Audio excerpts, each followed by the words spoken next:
Est-ce que tu savais que sur la plupart des bus, les clignotants ne font pas de bruit?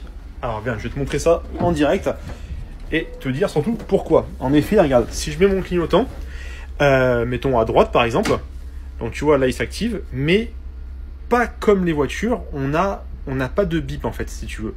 Alors, c'est dû à quoi? C'est dû à une simple et bonne raison, c'est qu'en fait, dans un bus de ville, on est amené à manipuler les clignotants très régulièrement. Dès qu'on prend un arrêt, un rond-point, tu me diras comme les voitures, sauf que voilà, on le fait quand même beaucoup dans la journée.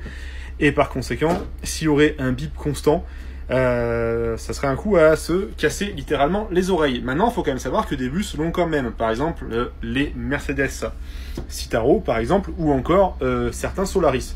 Et pour l'avoir essayé, je peux te garantir que ça te détruit le cerveau à la fin de la journée. T'es là, c'est horrible. Et aussi, autre particularité qu'on a, c'est que si tu mets ton clignotant, on va encore remettre à droite hein, pour la science, et que tu ramènes ton volant à gauche, et ben à l'inverse des voitures, le clignotant va rester enclenché. Alors que sur une voiture, ça va automatiquement le retirer. C'est dû au fait que sur un bus, on fait plus de tours de volant, et ça évite d'avoir à réactiver. Encore une fois, certains bus ont, comme les voitures, un retour du clignotant.